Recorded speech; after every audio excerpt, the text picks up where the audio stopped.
Malaikat mungkar dan nakir kata, ke tepi kamu semua. Pergi kamu semua. Ketika ini aku hanya ingin bersama dengan Fulan bin Fulan.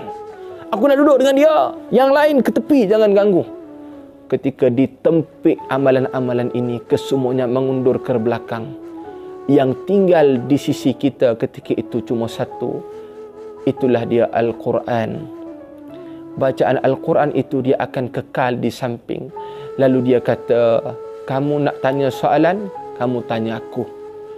Tengok, amalan yang namanya Al-Quran. Sahabat yang kita nak cuba create hari ini ketika kita masuk ke dalam alam kubur adalah sahabat yang namanya Al-Quran.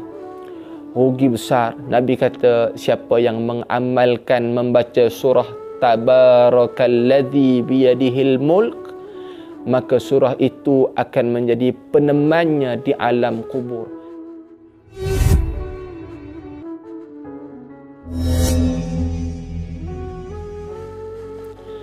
Al-Quran panduan penunjuk jalan, sunnah Rasul penerang kegelapan, untuk kita sampai kepada Allah. Assalamualaikum warahmatullahi wabarakatuh. Bertemu sekali lagi kita bersama dengan saya, Ustaz Muhammad Hanafi bin Muhammad Zaidi. Jadi mana-mana yang baru sampai kepada channel saya ini, saya ucapkan selamat datang. Mudah-mudahan dengan pertemuan kita hari ini menjadi asbab kepada kebaikan, insya-Allah. Okey, baik, hari ini kita nak bercerita tentang Al-Quran, sahabatku. Baik, Al-Quran tu apa? Al-Quran adalah kalamullah yang diturunkan kepada Nabi Muhammad SAW melalui perantaraan malaikat Jibril secara berperingkat-peringkat kepada Nabi Muhammad SAW. Itu Al-Quran. Sahabat ni pula apa? Sahabat ini adalah teman yang paling dekat yang ada bersama dengan kita ketika senang dan susah. Kita ramai kawan. Kita mungkin ada kawan kita geng motor, kita ada ramai kawan-kawan motor. Kita geng kedai mamak, kita ada ramai kawan-kawan yang akan sama-sama tengok mamak pula dah. Tengok apa tengok mamak kan? Tengok bola kat kedai mamak.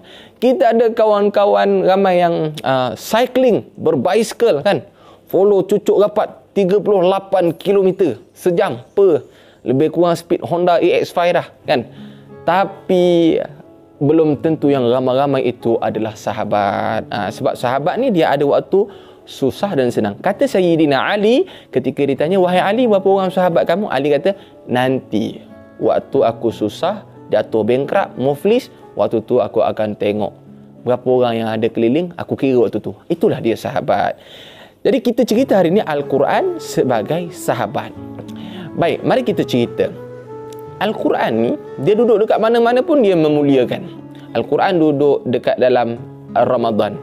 Maka Ramadan menjadi bulan yang paling mulia. Al-Quran turun kepada Jibril. Jibril.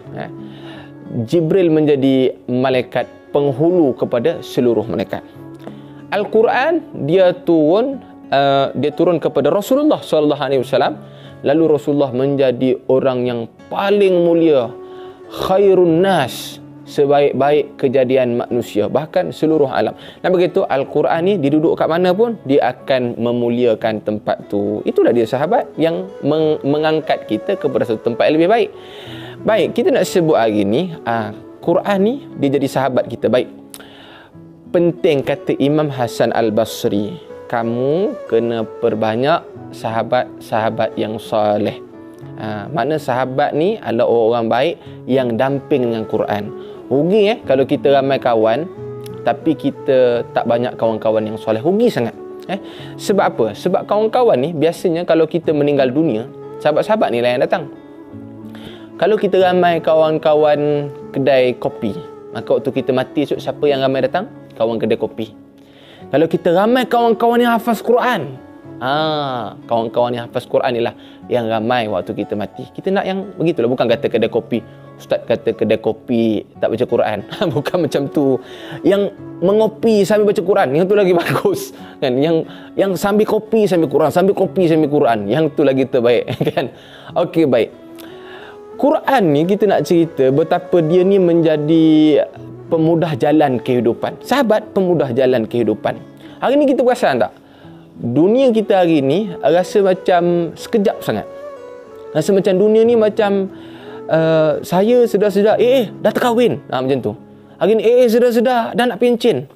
Sedar-sedar dah macam-macam lah. Dia tak sedar tiba-tiba secara berlaku secara tiba-tiba. Sebab apa? Sebab keberkatan masa dah hilang. Jadi macam mana kita hidup atas dunia ni nak tambah keberkatan masa dengan perbanyak baca Quran. Sahabat kita Quran. Tak percaya, cuba duduk baca Quran maghrib ke isyak. Dia akan rasa panjang betul maghrib ni, tak habis-habis. Bila nak masuk isyak ni? Baca Quran tengok maghrib ke isyak. Pendek je, 45 minit. Tapi kalau baca Quran, ya Allah, bukan memang ngantuk. Punya panjang bila ni isyak ni. Kata, tengok jam. Waktu tu satu detik tu ketak. Ketak. Ketak. Ketak. Ya Allah, punyalah lambat. Tapi Al-Quran, waktu kita membaca Quran, masa tu dia jadi berkat. Itu bergurau je lah kan. Tapi memang itulah hakikatnya keberkatan yang ada pada Al-Quran.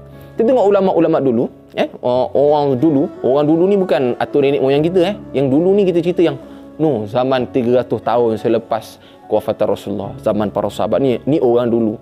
Yang atuk kita pun orang dulu. Dia tak panggil orang dulu, dia panggil orang lama, OL. Ni orang dulu yang memang dulu betul ni kan. Mereka ni melazimi Quran. Sebab tu kita tengok masa dia sama 24 jam dengan kita, tapi kenapa dia boleh buat banyak benda Sebab dia lazim dengan Quran, berkat. Ni sahabat yang bersama dengan kita, iaitu Al-Quran. Baik, kita sebut tadi bila kita mati, orang yang datang dengan kita adalah orang-orang yang lazim dengan kita atas dunia. Bila kita lazim dengan orang-orang yang hafaz Quran, orang hafaz Quran ni lah yang datang waktu kita mati besok. Ni kita panggil sahabat-sahabat yang kita nak tunggu, yang kita nak tengok dia waktu hari kematian kita. Inilah dia sahabat-sahabatnya. Rugi kalau kita ramai kawan-kawan, tapi kawan-kawan tu semua sahabat-sahabat yang tak bawa pada Quran. Rugi. Itu kerugian yang sangat besar sekali. Okey, baik. Dekat situ satu atas dunia. Kemudian bila kita masuk ke alam kubur. Bila kita masuk ke alam kubur, cerita yang saya nak kongsi dengan semua pendengar hari ini adalah kisah yang akan kita semua lalui. Saya akan lalui dan semua akan lalui. Yang tengok video saya ni, besok dia mati, dia akan ingat apa saya cakap ni. Sebab ketika kita mati, Allah akan mendatangkan ingatan. Kita akan ingat semua ni yang berlaku atas muka bumi, apa yang kita buat hari ni. Day by day kita akan ingat. Baik. Lalu ketika kita masuk ke alam kubur, siapakah yang menjadi sahabat? Atas dunia kita boleh kata kita ramai sahabat. Bila masuk dalam kubur, siapa jadi sahabat kita? Siapa? Tidak lain, tidak bukan segala amalan-amalan yang telah pun kita kerjakan. Masuk dalam kubur, itulah sahabat. Nabi kata kubur ni tempat yang gelap. Nabi kata kubur ni tempat yang sempit. Jawab soalan dulu. Selesai soalan-soalan kubur, barulah dilapangkan kubur. Tapi ketika masuk kubur ni, dia gelap. Kubur ni dia sempit. Dan ketika itu, siapa yang kita nak harapkan? Kita nak harapkan kekayaan kita. Kita nak harapkan kawan-kawan kita yang tak berapa nak ingat dengan kita ni. Kita nak harapkan anak-anak kita. Kita nak harapkan rakan kerja kita. Semua ni dah tak boleh harap dah. Harapan kita ketika itu tinggal kepada sahabat yang namanya Al-Quran. Dikisahkan dalam satu riwayat, dia sebut ketika mana satu orang anak Adam masuk ke dalam liang kubur. Masuk ke dalam liang kubur. Lalu ketika itu datanglah malaikat yang namanya Munkar dan Nakir. Nabi kata Munkar dan Nakir ini dia datang, di tangannya memegang penukul besi. Soleh ke tak soleh ke, datang bawa tukul besi dulu. Nabi kata azraqani, matanya hitam kebiru-biruan. Dia datang ketika itu, kemudian didudukkan mayat itu. Lalu ketika itu amalan-amalan kita yang puasa, salat, haji, zakat, Quran, semua datang berimpun nak bantu kita. Ini kata sahabat yang betul-betul sahabat, amalan-amalan. Dia datang berjumpa dengan kita. Kemudian ketika itu ditempik oleh malaikat. Malaikat mungkar dan dia kata, ke tepi kamu semua. Pergi kamu semua. Ketika ini aku hanya ingin bersama dengan Fulan bin Fulan. Aku nak duduk dengan dia. Yang lain ke tepi, jangan ganggu. Ketika ditempik amalan-amalan ini, kesemuanya mengundur ke belakang. Yang tinggal di sisi kita ketika itu cuma satu. Itulah dia Al-Quran. Bacaan Al-Quran itu dia akan kekal di samping. Lalu dia kata, kamu nak tanya soalan, kamu tanya aku. Tengok, amalan yang namanya Al-Quran. Sahabat yang kita nak cuba create hari ini ketika kita masuk ke dalam alam kubur adalah sahabat yang namanya Al-Quran. Rugi besar. Nabi kata, siapa yang mengamalkan membaca surah Tabarakalladzi biyadihil mulk, maka surah itu akan menjadi penemannya di alam kubur. Kita membayangkan kehidupan alam kubur ni, subhanallah, tak terbayang. Kehidupan Rasulullah umurnya 63 tahun. 63 tahun kehidupan Rasulullah. Rasulullah telah pun meninggalkan kita hampir 1400 tahun. Secara matematik, mari kita kira. Berapa lama Rasulullah hidup dan berapa lama Rasulullah meninggal dunia? Mana yang lebih lama? Semestinya yang berada di dalam kubur itu lebih lama berbanding yang berada di atas dunia. Tak berbaloi. Tidak berbaloi kehidupan yang 50 tahun, 60 tahun, 32 tahun, 28 tahun. Kita seronok ketawa. Seronok. 26 tahun ketawa. Ha. Tapi masuk dalam kubur, kita menangis sampai kiamat. Dia bukan kita hidup, kita buat maksiat 30 tahun, Allah seksa 30 tahun, tidak. Kita bermaksiat 30 tahun, masuk dalam kubur, Allah akan seksa, Allah akan tanya, Allah akan persoal sampai datang kiamat. Berbaloi ke tidak untuk kita berseronok dengan atas dunia ni tanpa menyiapkan sahabat yang nak sama dengan kita dalam kubur nanti? Rugi besar, sangat rugi. Imam yang hidup di zaman salafus soleh, mereka telah meninggalkan kita hampir 1000 tahun. Mereka hidup 40 tahun, 60 tahun, meninggal dunia 1000 tahun. Tok Wan kita hidup mungkin 70 tahun, hari ini duduk dalam kubur dah 40 tahun. Atuk kita, ayah kita yang hidup 50 tahun, duduk dalam kubur mungkin dah 30 tahun.